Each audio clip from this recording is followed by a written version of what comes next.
and welcome to today's version of the timeline. Today we're skipping ahead to something that's new on the second extended timeline. So if you're not supposed to be on the second extended timeline, go back and find the basic and extended versions.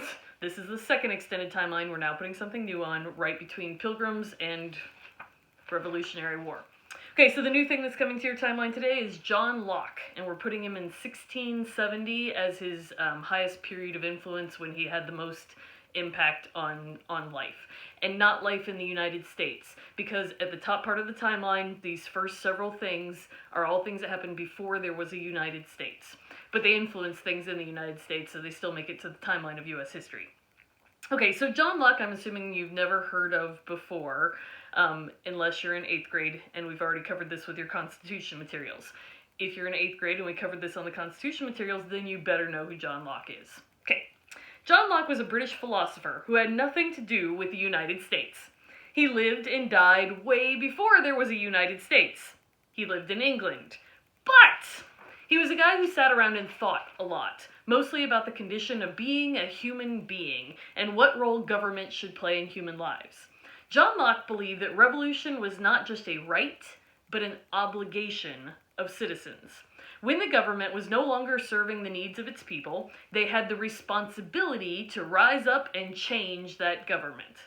John Locke also believed that all men are created equal.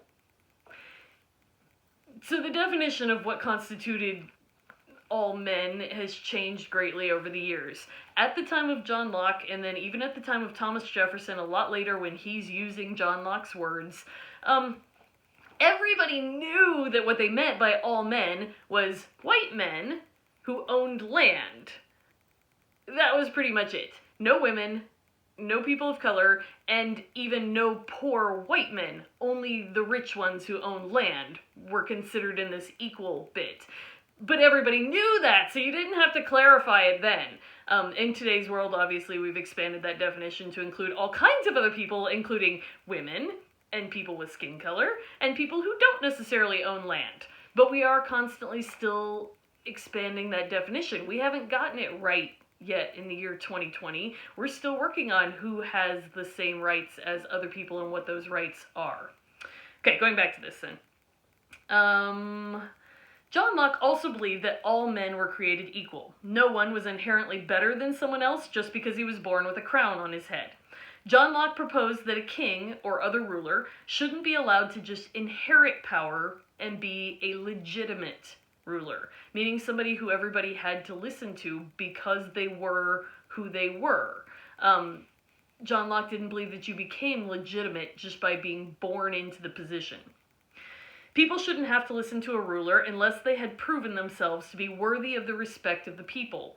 And if they stopped being worthy, it was the responsibility of the people to kick them out. A long time after his death, Thomas Jefferson would use John Locke's ideas in the Declaration of Independence to explain why the colonies shouldn't have to listen to the King of England anymore. Back when we talked about the Revolutionary War with your other versions of the timeline, at the time that we decided to declare ourselves independent, it wasn't good enough to just say, we want to be our own country. Because England wasn't going to let us just go be our own country because we wanted to be.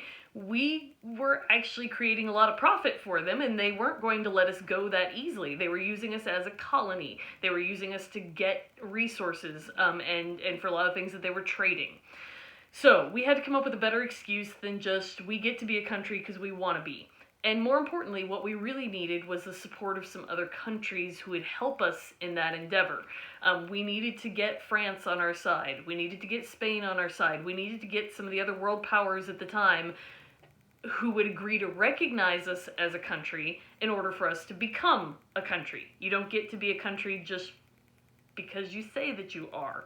So, a long time after John Locke is dead, his highest period of influence is about 1670. We don't end the Revolutionary War until 1783.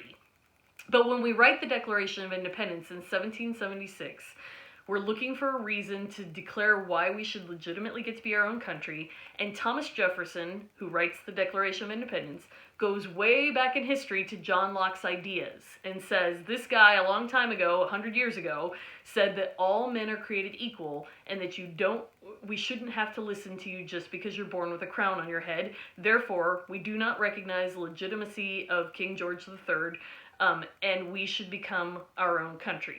So even though John Locke is way dead by the time that we're using his words, we use his ideas and his words in the Declaration of Independence. And it's not like a plagiarism situation.